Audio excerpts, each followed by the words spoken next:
ए, और चूंकि ये विपरीत दिशा में मापी जा रही है तो x बराबर यहाँ पर -a नियता का समीकरण आ जाएगा। x बराबर -a किसका समीकरण आ जाएगा हमारे पास? नियता का समीकरण आ जाएगा हमारे पास, ठीक है ना। x बराबर माइनस नियता का समीकरण आ जाएगा। तो यहाँ पर हम देखेंगे, तो अगर मैं इस बिंदु के निर्देशांक की बात करूं, इस बिंदु को नाम दे देते हैं b। अगर मैं यहाँ पर b बिंदु के निर्देशांक की बात करूं तो बिंदु b के जो निर्देशांक हो जाएंगे वो हो जाएंगे, ठीक है ना। यहाँ पर कितना हो जाएगा, या यहाँ पर, तो यहाँ पर कितना हो जाएगा, ये x बराबर a बना हुआ है तो ये हो जाएगा -a, y -a, कितना हो जाएगा ये y, क्योंकि x यहाँ पर स्थिर है और y में चेंज आ गया। y में कितना चेंज आ गया, जितना है यहाँ से यहाँ तक चेंज आ गया है। तो यहाँ पर अगर b की कोटि y है तो यहाँ पर जो बिंदु b होगा उसकी भी कोटि क्या होगी, यहाँ पर y होगी। और भुज की बात करें तो भुज कितना होगा, x बराबर -a होगा, क्योंकि OM जो दूरी है वो a है और विपरीत दिशा में मापी जा रही है तो x बराबर -a। यहाँ पर नियता का समीकरण आ जाएगा x बराबर -a। या और क्या लिख सकता हूँ, और लिख सकता हूँ x + a बराबर 0। तो ये हमारे पास नियता का समीकरण हो गया, ये स्ट्रक्चर हो गया। और इस स्ट्रक्चर से हम परवलय का मानक समीकरण निकालने वाले हैं। तो परवलय का मानक समीकरण यहाँ पर निकाल रहे हैं, परवलय का मानक समीकरण, ठीक है ना। तो आकृति से देखें, ठीक है ना, f नियता है और वो f बिंदु है, आकृति है, ठीक है ना। जो आकृति में दे रखा, आकृति से ही हम यहाँ पर डायरेक्ट परवलय का मानक समीकरण निकाल रहे हैं। हमने एक ऐसे परवलय की संरचना की है जिसका अक्ष x है और जिसका शीर्ष मूल बिंदु O है, ठीक है ना। ऐसे परवलय की एक संरचना की है और इसके लिए एक मानक समीकरण, एक समीकरण यहाँ से निकाल रहे हैं। तो वो देखेंगे यहाँ पर क्या होता है। तो देखिए, अगर मैं परवलय की परिभाषा से देखूं तो यहाँ पर P f किसके बराबर हो जाएगा, pb के बराबर हो जाएगा, है परवलय की परिभाषा से। तो परवलय की परिभाषा से यहाँ पर क्या हो जाएगा, परवलय की परिभाषा से क्या हो जाएगा, यहाँ पर ये pf किसके बराबर हो जाएगा, pb के बराबर हो जाएगा। pf बराबर हो जाएगा pb। इसमें समीकरण नंबर 1 डाल देता हूँ, ठीक है ना। दूरी सूत्र से pf की जो वैल्यू हो जाएगी वो कितनी हो जाएगी, pf की वैल्यू दूरी सूत्र से। देखिए, हमने ये सब चीज लेके चले हैं, यहाँ से लेके यहाँ तक की जो दूरी मानी है वो 2a मानी है,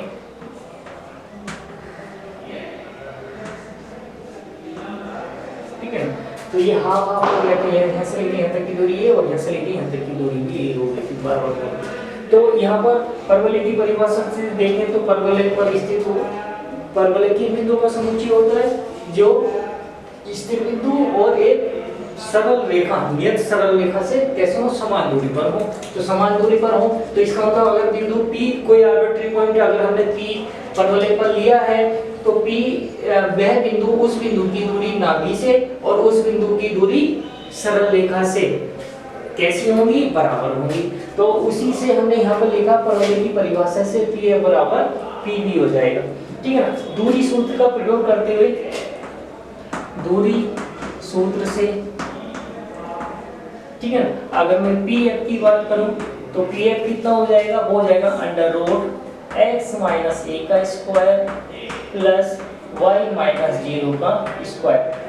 दूरी सूत्र से x2 - x1 का whole square plus y2 - y1 का होल स्क्वायर का जो स्क्वायर रूट होता है वो क्या होती है, दो बिंदुओं के बीच की दूरी होती है। तो दूरी सूत्र से pf बराबर यहाँ पर ये आ गया, तथा और क्या लिख सकता हूँ मैं, बराबर में करके क्या लिख सकता हूँ इसे, √x - a का स्क्वायर प्लस y2, ये लिख सकता हूँ, तथा pb। तो pb देखिए, यहाँ पर हमने b के निर्देशांक निकाल लिए हैं, नहीं तो हम यहाँ से p से रेखा पर डाले गए लंब की लंबाई निकालते, वही दूरी होती है, ठीक है ना। उसका प्रयोग करते हुए भी हम यहाँ पर pb निकाल सकते हैं। तो यहाँ पर pb क्या हो जाएगा, pb हो जाएगा √x - प्लस a का square plus y minus Y का स्क्वायर, y माइनस वाई का स्क्वायर। क्यों? क्योंकि इन दोनों की जो कोटि है वो कैसी है, दोनों बिंदुओं की कोटि समान है। ठीक है, तो इसलिए यह दिस इंप्लाइज पी बी बराबर कितना हो जाएगा, ये हो जाएगा under root X minus minus minus plus हो गया था ए एक्स प्लस ए का स्क्वायर, अर्थात एक्स प्लस ए। क्या आ गया यहाँ पर हमारे पास एक्स प्लस ए आ गया। ठीक है ना, एक्स प्लस ए आ गया। अब चूंकि क्या पी एफ बराबर क्या है, पी बी है, इसलिए क्या हो जाएगा, under root X minus A का स्क्वायर प्लस वाई स्क्वायर बराबर हो जाएगा X plus A P B. Oh sorry, under root के बाहर आ गया तो एक्स प्लस ए हो गया हमारे पास ये। ठीक है ना, वर्ग करने पर या अंडर रूट में लिखा रहने देंगे तो उससे भी हमारे पास फायदा हो जाएगा। ठीक है ना, अंडर रूट तो अंडर रूट ई बना रहने देते हैं और एक्स प्लस ए का होल स्क्वायर लिखा रहने देते हैं, या वर्ग करने पर लिख देंगे यहाँ पर। चलो इसको हटा देता हूँ ये, और यहाँ पर क्या स्क्वायर। तो पी एफ को हमने किसके बराबर रखा, पी एफ को रखा है पी बी के बराबर, अर्थात under root X minus A का whole square plus Y square बराबर हो जाएगा हमारे पास एक्स प्लस ए का स्क्वायर। तो this implies X minus A का whole square plus Y square बराबर कितना हो जाएगा, एक्स प्लस ए का होल स्क्वायर। अब यहाँ पर क्या करेंगे, ये हमने वर्ग करने पर आया है, इसका वर्ग करने पर हमारे पास ये प्राप्त हो जाएगा। अब यहाँ पर हम इसका वर्ग खोल लेते हैं तो ये हो जाएगा x square plus a square minus 2ax plus Y square बराबर x square plus a square plus 2ax।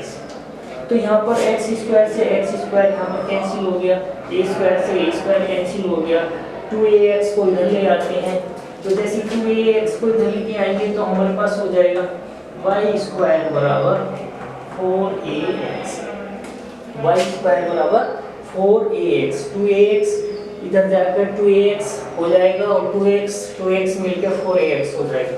तो ये हमारे पास परवलय का मानक समीकरण है, परवलय का मानक समीकरण हमें यहाँ पर प्राप्त हो गया।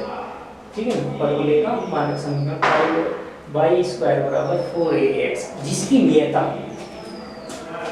यह उस परवलय का समीकरण है जिसकी नाभि x अक्ष पर अर्थात 1,0 है और जिसकी नियता कितनी है, x प्लस a बराबर 0 तथा जिसका शीर्ष मूल बिंदु 0,0 है।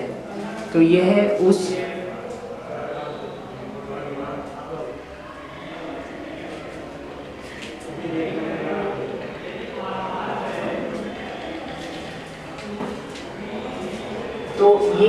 परवलय का हमारे पास समीकरण हो गया। तो ये जो मानक समीकरण आया है वो ये है एक परवलय का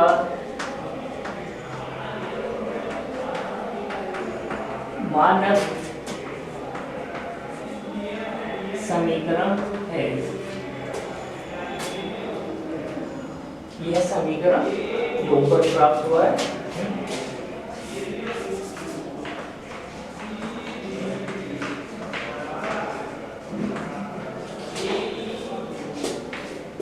ठीक है ना, जिसकी नाभि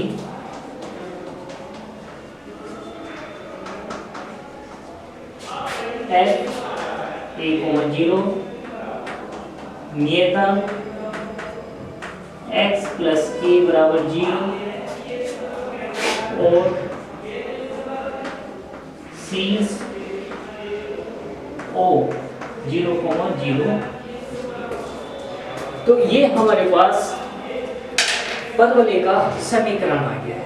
यदि हम अन्य विभिन्न प्रकार की आकृतियों को भी यहाँ पर बनाएं तो हमारे पास विभिन्न प्रकार के यहाँ पर परवलय के समीकरण प्राप्त होंगे, परवलय के समीकरण प्राप्त होंगे। ठीक है। तो ये हमारे पास परवलय होता है। परवलय के बारे में हमने सब चीज जान लिया है। अब यहाँ पर इसके विभिन्न अन्य रूपों के बारे में जानेंगे, अन्य मानक समीकरणों के बारे में जानेंगे, ठीक है। और देखते हैं वहाँ पर क्या क्या प्राप्त होता है। तो ये हमारे पास परवलय हो गया, ठीक है, परवलय। अब परवलय के अन्य रूप, अन्य मानक समीकरण के बारे में हम यहाँ पर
अब यहाँ पर परवलय की अन्य मानक समीकरण के बारे में हम जानेंगे। तो देखिए, अगर परवलय का ये रूप हो जो किसके हो, क्या हो, x अक्ष के तो सममित हो